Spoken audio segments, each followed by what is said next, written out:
जिनकी वजह से हम खुश होते हैं, एंग्शियस होते हैं और दुखी होते हैं।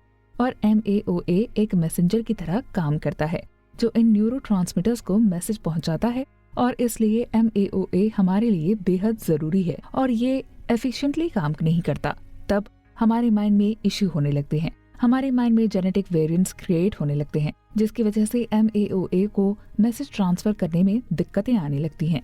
MAOA जब प्रॉपर्ली वर्क नहीं करता तो कई लोगों को कार्डियोवैस्कुलर इश्यूज होने लगते हैं और किसी किसी को इसकी वजह से कैंसर भी होने लगता है। MAOA को कई सारी बीमारियों से लिंक करके देखा जा सकता है, जैसे autism, Alzheimer, bipolar disorder, attention deficit hyper activity disorder और डिप्रेशन।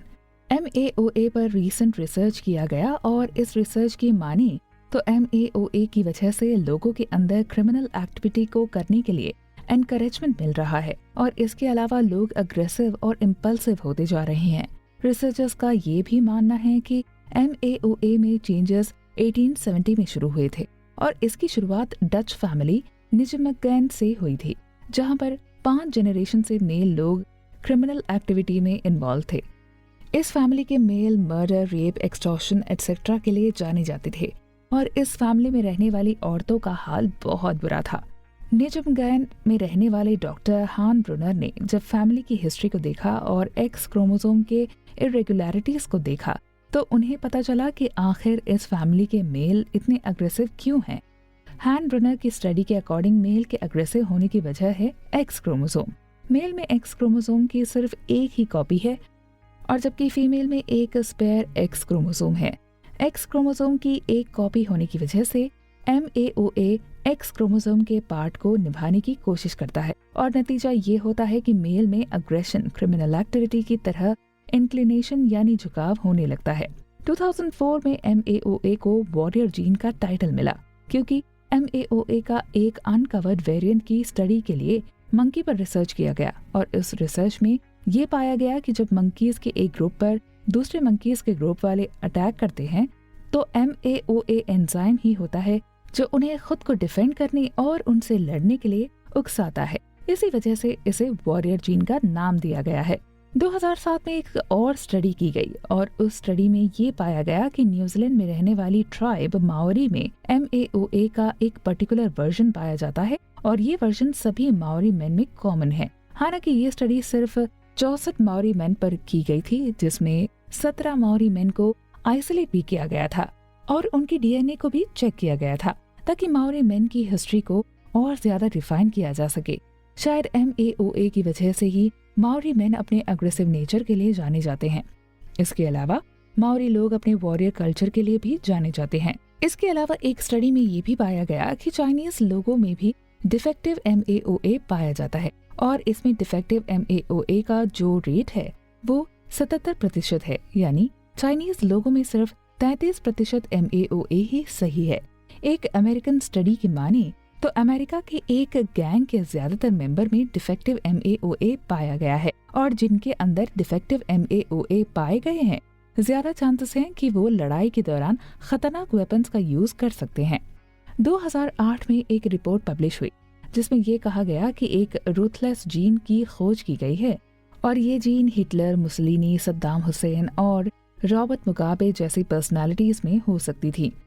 लेकिन 2010 में आई EMBO जर्नल की रिपोर्ट ने इस रूथलेस क्रिमिनल जीन के आइडिया को रिजेक्ट कर दिया। हालांकि बाद में इस जीन का नाम बदलकर साइको जीन रख दिया गया।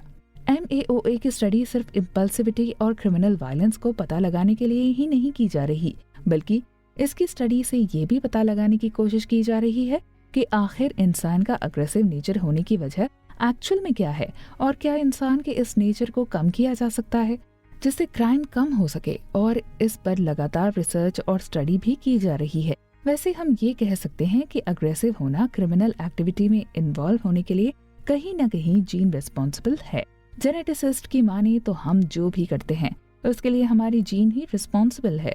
अगर हम ज्यादा खुश रहते हैं तो उसके लिए भी हमारी जीन ही रिस्पॉन्सिबल होती है और अगर हम ज्यादा डिप्रेस रहते हैं तो इसके लिए भी हमारी जीन ही रिस्पॉन्सिबल है। अगर आप बात बात पर पैनिक भी हो जाते हैं तो इसके लिए आप अपने जीन को ब्लेम करिएगा। अक्सर कई लोग कहते हैं कि मेरे फादर गुस्सा करते हैं इसलिए मैं भी उन्हीं की तरह गुस्से वाला बन गया, लेकिन अगर सही से देखा जाए तो फादर को देख देख कर आप गुस्सा करने वाले नहीं बने, बल्कि ये चीज आपके जीन में थी। हमारा जो भी नेचर है वो हमारे जीन की वजह से ही है। अगर हम काम और कंपोज नेचर के हैं तो हम खुद को लकी माने, यानी इसे हम अपनी फेट माने कि हमें काम रहना हमारे जीन में मिला। इसी डिस्कशन को हम आगे के एपिसोड में कंटिन्यू करेंगे। Adam लांज़ास case. 14 दिसंबर 2012 को एडम लांज़ा नाम के एक 20 साल के एक यूथ ने अपनी home town Sandy hook USA के एक स्कूल में जाकर 26 लोगों का मास मर्डर कर दिया था, जिसमें 20 छोटे छोटे बच्चे थे। एडम लांज़ा ने मास मर्डर करने के लिए semi automatic assault rifle, shotgun और एक हैंडगन का इस्तेमाल किया था। मास मर्डर करने के बाद एडम लांज़ा ने खुद को भी गोली मार ली थी और स्कूल में मास मर्डर करने से पहले उसने घर में अपनी मां का भी गोली मारकर मर्डर कर दिया था। इस इंसिडेंट के बाद मीडिया एक्सपर्ट और डॉक्टर ने मर्डर के पीछे का मोटिवेशन क्या है इसका स्पेकुलेशन करने लगे थे। ज्यादातर एक्सपर्ट का यही मानना है कि एक ऐसे मास मर्डर करने की मेन वजह वीडियो गेम ही है। 20 दिसंबर 2012 को यूएस सेनेटर ने एक बिल इंट्रोड्यूस किया और इस बिल के अकॉर्डिंग एक्सपर्ट्स को ये पता लगाना होगा कि वायलेंस और वीडियो गेम के बीच क्या रिलेशनशिप है। यूथ में बढ़ते वायलेंस के पीछे कहीं वीडियो गेम का कनेक्शन तो नहीं। हालांकि बाद में ये पता चला कि एडम लांज़ा वाकई में एक गेमर था। वो कॉल ऑफ ड्यूटी जैसे वायलेंट गेम्स खेलता था और इस गेम में मिशन पार करने के लिए डिफरेंट गन्स का यूज करना होता था। और उस वक्त world wide call of duty की 15 मिलियन कॉपी बिक चुकी थी और 2015 में यूएसए के 84% यूथ और टीनेजर वीडियो गेमिंग में इन्वॉल्व थे। अगर वीडियो गेम और वायलेंस की स्टैटिस्टिकल रिलेशनशिप की बात करें तो ये रिलेशनशिप इररिलेवेंट था, क्योंकि पहले भी कई वीडियो गेम ऐसे होते थे जो वायलेंट थे, लेकिन वीडियो गेम खेलना और वीडियो गेम खेलकर मर्डर इनैक्ट करने का कोई भी स्टैटिस्टिकल लिंक नहीं निकाल पाया था। एडम लांज़ा की शूटिंग इंसिडेंट की फाइनल रिपोर्ट के अकॉर्डिंग लांज़ा डांस रेवोल्यूशन और super Mario Bros video game भी खेलता था। डांस रेवोल्यूशन में डांस मूव को इनैक्ट करना होता था, जबकि मारियो में कॉइन कलेक्ट करना होता था और कई सारी स्टेज पार करके प्रिंसेस को बचाना होता था। अगर वीडियो गेम से इनैक्ट करके ही एडम लांज़ा ने मर्डर इनैक्ट किया है तो बाकी वीडियो गेम खेलकर जैसे डांस रेवोल्यूशन को इनैक्ट क्यों नहीं किया, या फिर मारियो ब्रोस गेम क्यों नहीं इनैक्ट किया। अब लोकल अथॉरिटीज को ये नहीं समझ में आया कि आखिर इस वायलेंस के लिए किसे रिस्पॉन्सिबल ठहराया जाए। फाइनली लोकल अथॉरिटीज इस केस को जेनेटिक्स के पॉइंट ऑफ व्यू से समझने लगे। मीडिया में ये बात आने लगी कि एडम लांज़ा ने जो भी वायलेंस किया उसके लिए जिम्मेदार उसका डीएनए है और क्या वो मर्डर करने के लिए ही पैदा हुआ था। अगर वो 20 साल की एज में ना करता तो शायद 30 साल की एज में जरूर करता, क्योंकि उसका डीएनए वायलेंट टाइप का है। ऐसी कई सारी बेवकूफी भरी बातें मीडिया अपनी रिपोर्ट में पब्लिश कर रहा था। एडम लांज़ा एक डिस्टर्ब्ड यूथ था। उसे सेंसरी प्रोसेसिंग डिसऑर्डर था। सेंसरी प्रोसेसिंग डिसऑर्डर एक ऐसा डिसऑर्डर होता है जहां पर इस डिसऑर्डर के विक्टिम को नॉर्मल सोशल बिहेवियर में एंगेज होने में डिफिकल्टीज होती हैं और इसके अलावा इसमें विक्टिम की autism spectrum disorder, Asperger syndrome और ऑब्सेसिव कंपल्सिव डिसऑर्डर भी होता है। इन सभी डिसऑर्डर्स में हमें जेनेटिक एलिमेंट्स मिल जाएंगे, लेकिन ये डिसऑर्डर्स किसी एक सिंगल जीन की वजह से नहीं होता है। एक स्टडी में ये भी पता चला कि कई स्मॉल इफेक्ट के जीन ऐसे डिसऑर्डर्स को क्रिएट करने में अपना रोल प्ले करते हैं। न्यूयॉर्क टाइम्स ने 2012 क्रिसमस ईव पर ये रिपोर्ट पब्लिश की कि कनेक्टिकट यूनिवर्सिटी एडम लांज़ा के जीनोम की सीक्वेंसिंग करेगी और ये डिटेल्स में बताएगी कि एडम लांज़ा के इस बिहेवियर की वजह क्या है और क्यों आजकल के यूथ में इतना अग्रेशन और वायलेंट आ गया है। लेकिन आज तक कनेक्टिकट यूनिवर्सिटी ने अपनी इस रिपोर्ट को पब्लिक नहीं किया।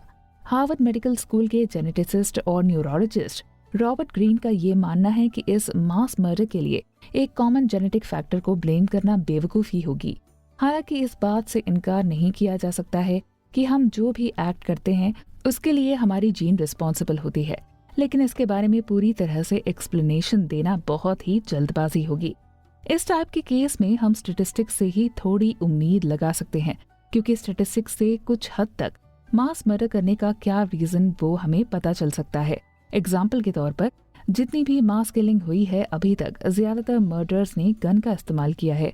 अगर उन्हें गन ना दिया या उन्हें गन ना मिले तो शायद मास मर्डर हो ही ना। यानी हम स्टैटिस्टिक्स के थ्रू ये कह सकते हैं कि मास मर्डर के लिए गन्स रिस्पॉन्सिबल हैं। गन्स हटा दें तो कभी मास मर्डर होगा ही नहीं। हम ज्यादा